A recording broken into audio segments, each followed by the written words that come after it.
last presentation for tonight will be from Cecilie Sach Olsen. She's a research fellow at the Norwegian Institute of Urban and Regional Research at Oslo Metropolitan University.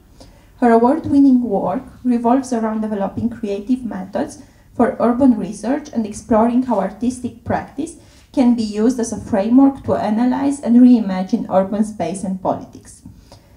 Cecilie was the chief curator of Oslo Architecture Triennale in 2019, which explored the architecture of degrowth and how alternative social and spatial structures may question the supremacy of economic growth as the basis of contemporary societies.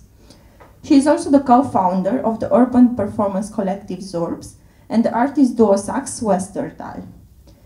Cecilie has led a series of urban research and art projects around Europe and has published widely in international journals.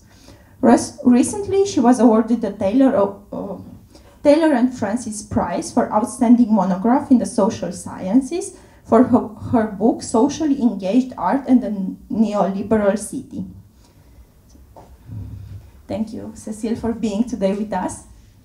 Thank you. Thank you. Okay, hello guys. I'm sorry, my plane was delayed 3 hours, so that's why I missed the first presentations before the break, unfortunately. Would have loved to see it all, but at least now I'm here. I know you're probably tired because you've been listening for so long. And now I'm coming and I'm not even an architect or an urban designer, and it would be like, so what is she talking about? I realize I'm kind of out of my depth when I'm asked to send in my PowerPoint as a PDF. Then I understand I'm among designers and architects, and I'm like, oh God. But I hope this will do and work. So, hello, I'm Cecilia. I am actually got a new position as a professor of art and society. I'm also an urban researcher and a curator and artist. And my work predominantly revolves around participatory art practice, which is a kind of artistic practice which is not so much oriented around producing art objects, but it's more about facilitating a process that uses art to engage with various communities in different ways. So much of this work has focused on the work of my artist collective, Zurbs. And the last decade we have created more than 40 projects around in Europe. And these projects have focused mostly on how artistic practices can be used as a means to engage communities in collaboratively envisioning and appropriating the city as a common good, which I believe also is the topic of this festival where we are right now. So also more recently I worked also with how these kind of practices can become part of urban planning to expand our ideas of how cities are imagined, governed, built and developed. And what particularly interests me in this regard is how artistic practice can insist on possibilities for change rather than kind of just locking these possibilities down. And I'll try to explain what I mean with two examples. One is from urban design and one is from theater. So let's start with urban design. I'm not talking about all kinds of urban design here, so just as a caveat, but some forms of urban design. You all know this. I hear that it's also in the festival, right? As coincidentally. Do you all know what this is? This is the Camden Bench. And in 2011, this bench won the UK Design Council's award for Best Practice for Reducing Crime.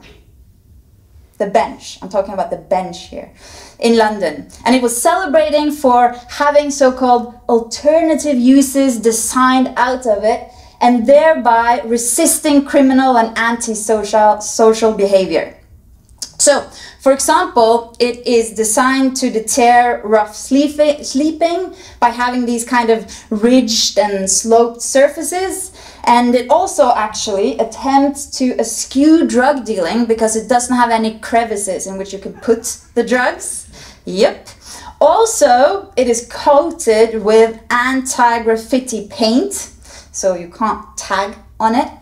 And one more thing, probably many more things, but you can't skateboard on it because the surfaces makes that impossible. And it's also said that it might actually deter that your bag is being stolen when you're sitting on it. I don't know. Well, anyway, for me, this bench very much manifests how some forms of urban designs are continually locking down our use of urban space by streamlining and repressing any function that does not conform to the kind of immediate need for a commodified and clean and smooth and orderly city. I think it also exemplifies a kind of well-rehearsed critique of neoliberal and technocratic visions that tend to portray the city as this, you know, this organization of fixed objects that are existing separately from our social practices. So accordingly then, there is also a tendency of administrators as well as users of the city to attach certain schemes of perception to urban space that determines the functions of objects and buildings. So, for example, a bench is for sitting on, not sleeping on. A train station is for people on the move, not for people seeking shelter. A shopping mall is for consumers, not for teenagers hanging out, and so on. And you are, of course, probably familiar with all these examples of so-called hostile architecture. So, this kind of hostile architecture may alienate people from urban space because if the use and function of the city is already predetermined before we enter the picture, there's very little possibility or room for us to appropriate the city according to our own needs or appropriating the urban space as a common good. So, let's move on then to artistic practice, which in my opinion has the potential to open up rather than locking down our use and appropriation of urban space as a common good. So imagine now that you're all at the theater and on the stage it's this chair, it's a normal, you know, see, nothing special with this chair, normal chair. In comes the queen, she sits down on the chair, and we now agree that this chair is a throne. It hasn't changed its physical appearance, but we all agree that this chair is now a throne. So you can say that the social practice and conventions of the theater enables the chair to change meaning. And similarly, I believe that artistic practice may enable places and objects and buildings in the city to change their meaning according to how we use and relate to them. So it's not the object that determines the use, but it's us that determines the use. And I think this then emphasizes our agency, and it also makes visible the constructedness of the world instead of insisting on the givenness of the world. And this is where I think we have the biggest difference between design practice and artistic practice. So design practice aims to provide solutions, right? So asking questions that are utilitarian, like what can this action do for the city? While artistic practice asks questions that are processual. So how can we use all around us to encourage conditions of possibility?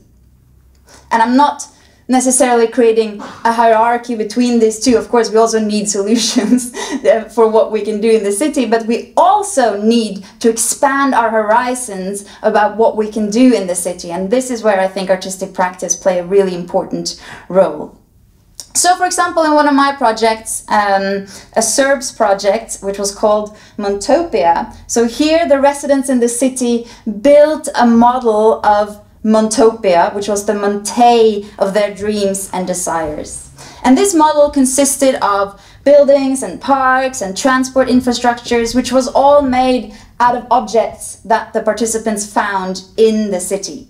And these models were placed on a map of the city, and then we photoshopped them into the real location. And the result then was this series of montages that sidelined fantasy and reality, and thereby also defamiliarized the city by making the familiar strange and the strange familiar. And I think this kind of alienation of the city environment challenged then the idea that city is this kind of closed and fixed system, and instead it foregrounded how the city consists of dynamic and incomplete combination of objects and things and thoughts and ideas and people that can always change meaning if and when they are recombined in new ways. And this, I think, is one of the greatest potentials of art in this context, is by making strange not only the urban environment, but also our own perceptions and practices and preconceptions, then artistic practice can make it possible for us to rethink our own positions and experiment with new perspectives and possibilities. And so, therefore, I also think that artistic practice is not just important to engage residents in their city, but also for planners and architects and designers to question their own profession and their way of doing things. So, for example, you can say that, of course, there's a lot of focus right now in urban planning and architecture, for example, on participation, to make urban planning and architecture accountable to those it affects. But while there is a lot of focus on giving people a voice, for example, in urban development, far less attention is given to how that voice is registered and actually listened to in the planning system. Often it's like that participation is seen as an act that speaks for itself, and we forget how important the role of the planner is in interpreting and shaping and ordering the outcomes of the participatory process. So I believe that artistic practice also can play an important role here in enabling planners, for example, to critically reflect on their own role as a planner. So to illustrate this, I will say a little bit about an audio walk project that I did with my artist collaborator Nina Lund Westerdal. So first, to quickly just explain how the audio walk worked. The listener was walking around, this was in East London, the listeners were walking around a neighborhood in groups, and they were listening to the recordings of local voices who expressed their concerns and perspectives and visions for the areas that the group was walking through. And these recordings were made in a series of workshops where we involved local communities in a series of site-specific games.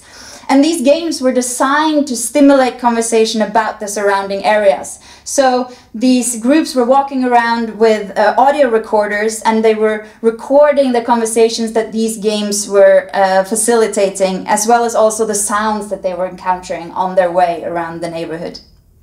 And then Nina and I edited all of these recordings into soundtracks or audio tracks that simultaneously played on 3 different channels on the headphones. So the listener could choose which channel to listen to and switch between the channels as they wanted. And also these voices were edited together so that they intersected or talked to each other or challenged each other through this kind of flow of different perspectives that were expressed through everyday observations and expressions of both hope and fear relating to their environment.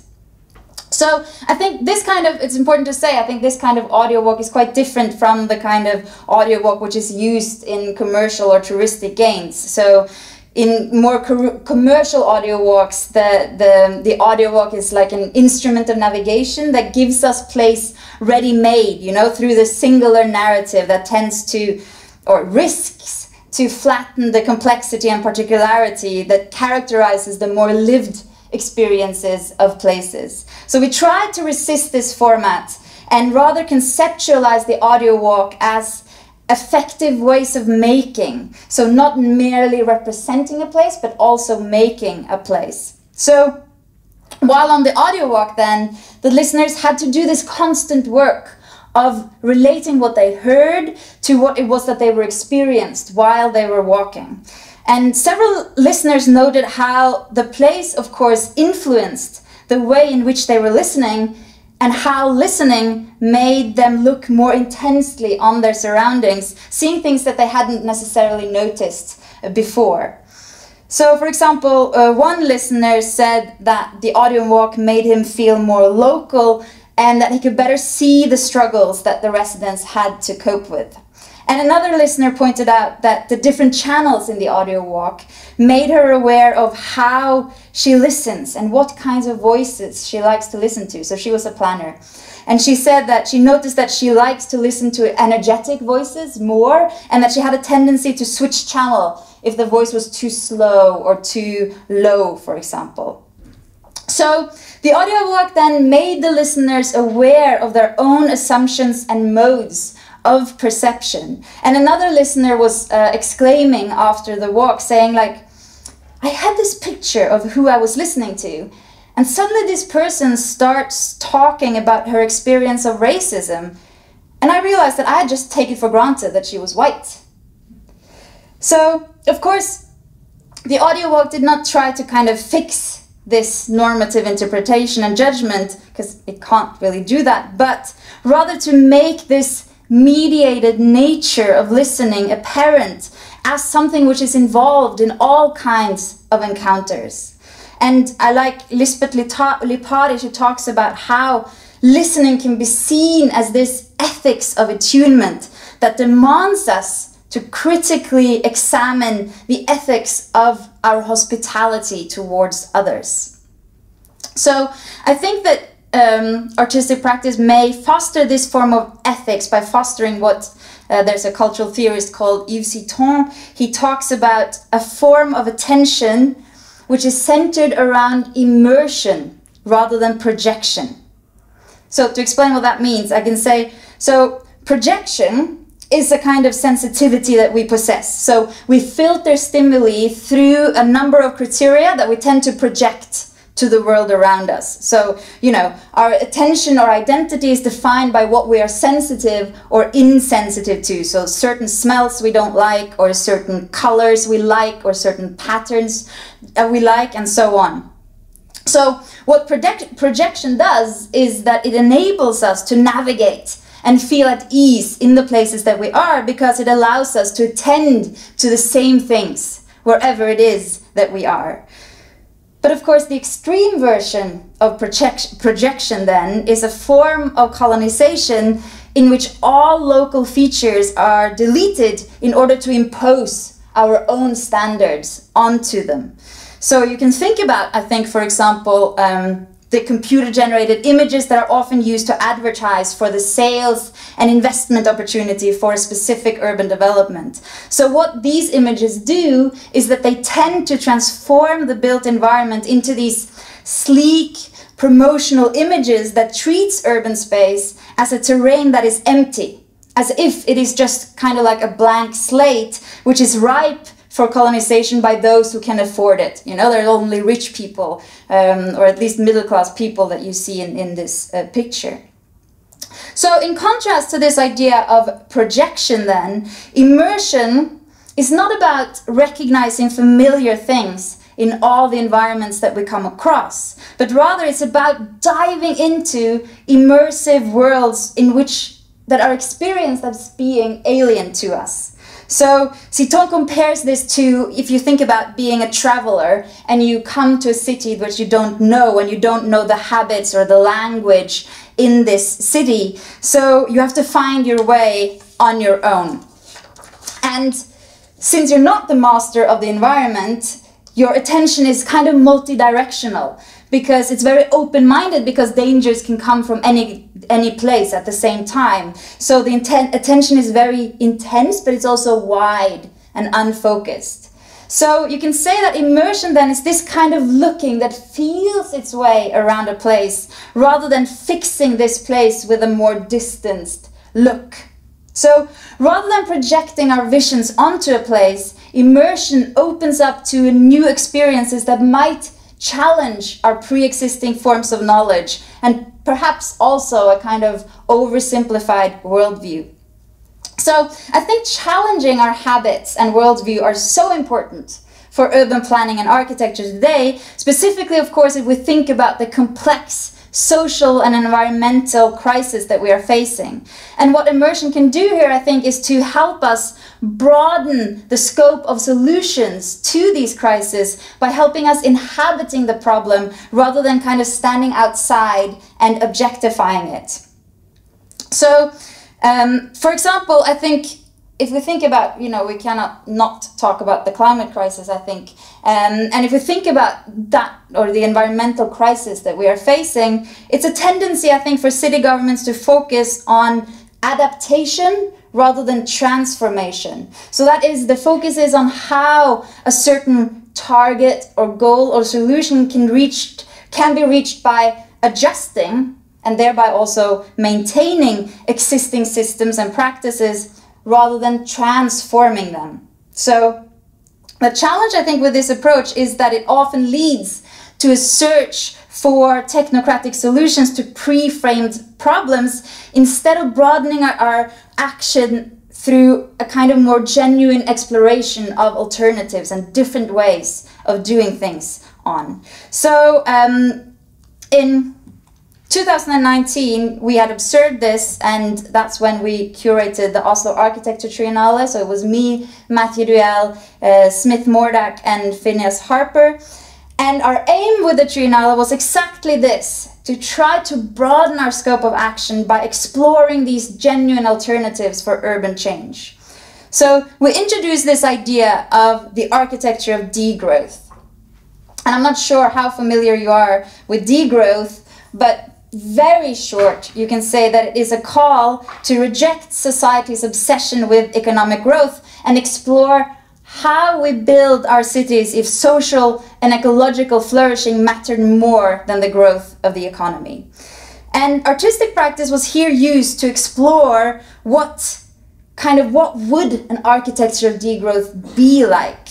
And one of the examples which I want to talk about, which is the last example now, is this project, which is called The Factory of the Future by a British performance maker called Zoe Svensson. So in this project, we used theater-based methods to develop future degrowth scenarios for Oslo. And these scenarios were developed through 3 stages. So the first stage was developed in very close dialogue with residents in Oslo. And they were encouraged to dream about the changes and transformations that they would like to see in their neighborhoods. And in the second stage, these dreams were developed into a series of baseline scenarios that informed several workshops that we had with planners and architects and designers that would then imagine the transformation of existing social and economic infrastructure and the built structures of Oslo in order to accommodate these scenarios that was expressed in the first stage. And then a very important was that professional actors played a really important role in this process because they were insisting on fleshing out the everyday embodiment of and also the life in these built structures by asking questions such as, okay, but what do I see when I walk down the street? And where do I do my groceries? And why would I live in this building? What does this place smell like? And also, how would I go about my everyday in these structures? So finally then, in the third stage, these actors improvised stories about the everyday, what the everyday would be like, living in these transformed social, economic, and built structures. And these stories were then filmed and showed as a series of video portraits that were displayed throughout the Triennale. So these stories were, of course, not necessarily aligned with each other, but they didn't kind of have this one message about this is what a degrowth future would be like, but rather they enabled the audience to immerse themselves in various everyday stories about radically different futures. And these futures were actually by no means actually very far-fetched. In fact, many of them do exist as alternatives to the dominant ways of doing things. So there was, for example, a seaweed farm that was imagined in the harbor of Oslo, which actually exists on one of the islands of the fjord. There were repair and reuse markets that already exist as small shops in Oslo. And there was also ideas of a non-commercial housing market, which is underway to be developed among kind of activist communities in Oslo. But as this points out, and as also Svensson points out, is that although most of these scenarios are tried and tested, they are not done so in a systemic level. So they currently swim against the tide of neoliberal systems, and so they remain very much outliers and kind of marginalized from the system. So by promoting these futures that could not and are not flourishing in the existing structures, and by doing that also questioning why must such alternatives operate despite of and not as part of current development processes, the Factory of the Future promoted alternatives in which major societal changes are encouraged and also seen as highly necessary. So Svensson describes the project as follows. The Factory of the Future is not exactly activist, it is pre-commitment, playing with ideas of alternatives, but not arguing for any one single way of doing things. It is a space in which experts and actors can rehearse their own imaginative sense of how things might be. There is a huge amount of energy and ingenuity already creating extraordinary alternatives, but there isn't much sense in the wider culture for what it might feel like if this became our new reality. What the Factory of the Future therefore does is create a process for imagining life beyond the necessary fight to dismantle high-carbon culture towards envisioning what it might actually be like to live in a world where we had succeeded in transforming our relations to one another and the planet. And of course, for critics, this obviously sounds pretty wishy-washy, like training our imagination might seem very, very naive in the current situation where we need indeed real-life action. So writing about, in local newspapers, writing about the Triennale, one critic called it a lack of respect to present what he called a fictitious ideal society, while another concluded, with these shortcomings, the curators do not only reduce the ability of humans to solve problems, they are also reducing their own project. Oslo Architecture Triennale could be a provider of viable solutions in the field, but instead they are delivering science fiction. Nail in the coffin for us. But what these critiques point to is actually a very alarming situation in which attempts to challenge or question the status quo is ridiculed or neutralized through a demand to present concrete solutions. And I think this change of register from a discussion of problems to one of solutions, and from political critique to pragmatic politics, is a very effective tool to expose alternatives as naive or impotent and ultimately just continue business as usual. But of course, radical critique is, by its very, very nature, it cannot be made immediately productive within the existing order, since it's exactly this order that it's trying to put into question. So then when the critics then perceive these scenarios as kind of, as science fiction, they were exactly positioning themselves within this kind of capitalist and neoliberal discourse in which society is only progressing by way of continuous economic growth, that's the only thing that is valid in society today. However, what we tried to do by cultivating these radically different scenarios of degrowth futures, we wanted to insist and to expand our sense of what is possible.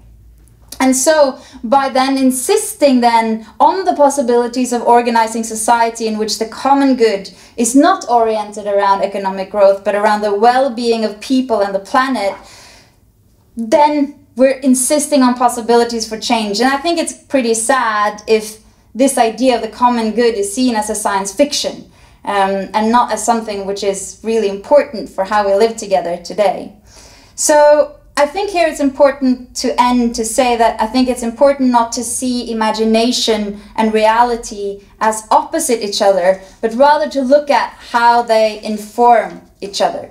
And so to see the city, to relate back to the festival, to see the city as a common good depends on our ability to imagine ourselves in a different skin, a different story, a different place, and then desire the new self and place that one sees. And I think this is one of the first steps towards urban change. And maybe then, by cultivating our imagination through, for example, artistic practice, we will be able to focus not only on what is, but also on what might be. Thank you.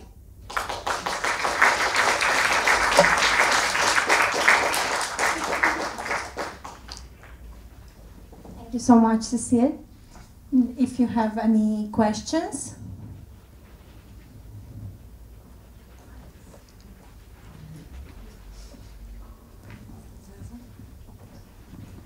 Hi. Thank you for such an energetic and waking up presentation. I have more questions than one, but I'll stick to one because I don't want to. Degrowth is kind of like a difficult topic, I guess, to discuss here in this context of, in Eastern Europe where growth was not felt. You experienced the Triennale at peak, let's say, budget zone in Europe, and here degrowth has been happening for centuries, and all of a sudden the doors have opened to everything wrapped in plastic, and we all want it. So the discourse towards degrowth here, I guess, would be very different. What would be the first steps? Yeah, so that was something we were grappling a lot with in Triennale, also in the Global South. Like, one thing is, it's very privileged to sit in a highly developed economy and talk about how the economy should shrink, right? And also, degrowth, it's a long discussion about what degrowth is, but degrowth is actually not recession. It's not about less in that sense. Actually, it's not by collapse, it's not that the economy should shrink by collapse, but it's by design. So the idea is not that something can't grow or there's not everything. It needs to be really site specific and where in the world this is happening. But what actually degrowth is about also showing how the West and the growth ideology in the West have really destroyed is a kind of colonialism towards other countries, like also Eastern European countries, and not to speak about the Global South, which is this kind of extractive attitude. So it's more about challenging the really, really unequal distribution of wealth, where kind of betterment, you should just be a more developed society, has been used as an excuse to take advantage of less developed economies by also imposing one way of doing things, neglecting different forms of organizing societies that you find in different communities around in the world. So it's more about threading this one kind of straitjacket on all of the communities for them to kind of be in our picture of what it means to be a good society. And so this, I think, is highly problematic. And so the first step that you're asking about is really about also fostering solidarity among different ways of doing things, and to see degrowth not as a kind of, as I was talking about in the presentation too, as a one way of doing something, but about opening up from multiple perspectives, and how just challenge this dominant idea of economic growth as a universal good, no matter what, no matter the context, no matter where we are, and then by doing that, open up for other ways of doing things that might be much more situated and responsive to local contexts around the world. So I think that is really the first way of doing it, is to, it's about expanding our imagination and not think that the go-to is just to have we just need to have profit and make this line go this way, but maybe there are more circular ways of thinking, reuse and all of that as a first step. So really also about going against trying to a one-size-fits-all approach is definitely not the way to go in this regards. Thank you. Thank you for the presentation. I would like to ask you about how you see the role of the self in the immersion processes that you were talking about. Because as a participatory designer, we try to use the tool, but somehow if it's not distanced enough for first from the self, then it can either lead to very only theoretical results or to chaos, because there is a strong conflict between the self and the immersed situation that we are dealing with. So the question is how... How do you see the role of the self in a community in the immersion process processes that you were talking about? Well, so I think first of all, I mean, as I said, I think it's important that it's not also being very reflexive about also degrowth being one more idea coming from the West, trying to, like that might be seen as another dominant, way of colonizing their way of doing things. So I think it's important by recognizing the things that are already and the models like Ubuntu and Buen Vivir and all of these movements that are happening and that have their roots in the global South, and think about also an exchange of knowledge across the North and South, so that it's not just about coming here with a degrowth idea, but being humble about our positionality, and then also knowing that we have loads to learn from other ways of doing things, other places. Does that answer your question? Yes, thanks. It's late, and it was a lot, I know.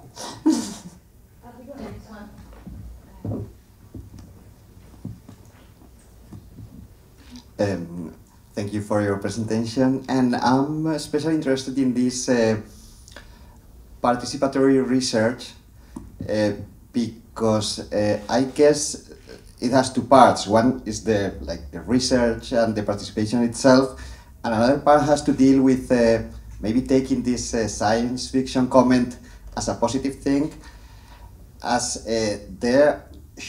don't you think there should be also an effort on extending the dream set? No, it's like because from a raw participatory process you can only get what you already know. So it's difficult to for a citizen to imagine things that they are not what they see every day, like to dream with different situations that should be somehow presented. No. Usually dreams come from TV and movies and local culture, but shouldn't there be also an effort of introducing situations that are not really so common in pop culture? Yeah, no, exactly. I mean, that's coming back to what I think is the potential of the arts, is to exactly open up for that and a more kind of critical approach to entertainment, if you like, than what it is that we're meeting in pop culture, for example. So I think it's really important, to work on the framework for such, when you use artistic methods, it's all about really being attentive to the framework in which you're inviting the participants into, and what the possibilities are within that framework for expanding the horizons. And the way that Zoe did this was that she was doing a lot of research, and also, we Ursula Le Guin, the science fiction writer, who's amazing, we used her book a lot. She's written this book which is called The Don't you know Ursula Le Guin? No. So she was the one that said, they think that the power of capitalism is inescapable, so was the divine right of kings. So she's known from that, and she's written amazing. She was writing in the 70s, amazing stories. And she writes this story about The Dispossessed, it's called, which is about Shevek, who's a researcher. There's two worlds. There is like Urras, which is the capitalist world, and then it's Anares, which is the kind of degrowth world. And then at one point, people from Urras left to Anares to build a new world, which was purely like degrowth world. And Shevek is from this Anares degrowth world. But he always wants to go to Iras because he's very like curious about what happens in the other capitalist world. And the beautiful thing about this book is that neither of those two worlds are, you know, idealistic. There are problems with both, obviously, a lot of problems. And the revelation that Shevek gets is not when he goes to one or the other, but it's actually when he travels between them and uses the one to compare with the others. And by doing that, he reached like a bigger understanding of what he actually wants in life. And I think that is coming back to your question, is a little bit about not presenting like one ideal society or something which is bad, and this like the way that we're all the time presented today with like alternatives is either like you have a bad option or you have the right option, but rather to move in this liminal space between the two, where it's actually where you can use two counterpoints to inform each other and to pull in all kinds of direction and use that point to develop and think about something new. So it's far from the kind of message-based culture of pop culture, for example, but more about trying to break away from this kind of very message-based to a place where we can think critically ourselves. By, for example, comparing fiction with reality or so. It's the same with the Truman Show, right? Like when Truman, you know the Truman Show, the movie Truman Show, yeah. So, you know, when he starts to question what he lives in, this bubble that he thinks is reality, but the moment it starts to crack, the moment he takes a different way home from work, that is when he notices that the actors are on a break and he starts to think, that's odd. And that is when he sees this light falling down from the sky and being like, And then when that, like his reality starts to crack, when something happens that is out of the ordinary, which is not what he expected, then his world starts to open up because he starts to understand the limits of his own world. And you know, there's no coincidence that actually the main scene in that movie is when he literally hits the limit of the world with a boat that he's taking out on in the sea. Because that's when a new world starts to open up for him, when he realized what he has taken for given and starts questioning that. And again, I think that's what really artistic practice can help with within this setting.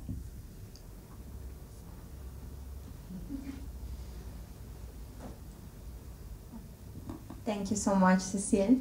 There's one more question. Sorry. Yeah, I'll make it really short. Sorry.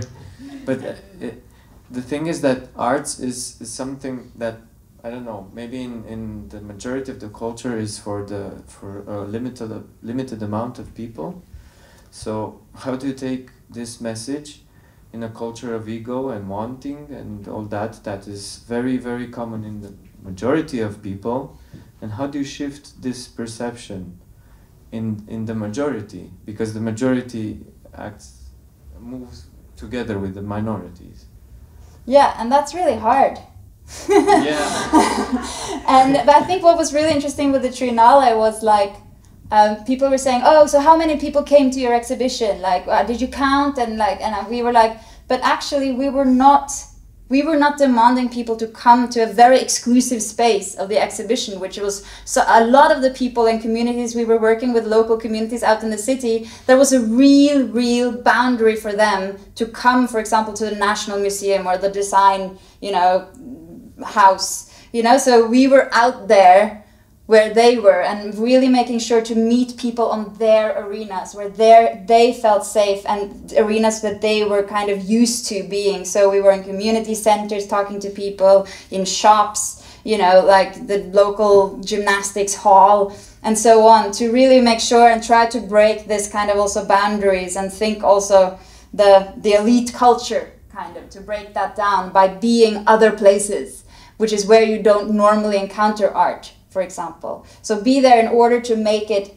also like a safe place for them to experiment with something that is normally maybe unfamiliar. So the least thing we could do was at least to provide the framework in which they could orientate themselves and that they were used to going. So we were the one visiting and being strangers in a way. Does that answer your question a bit? Yeah.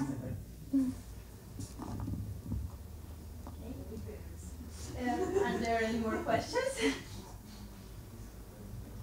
So thank you a lot, and we invite you in the lobby to continue the discussions.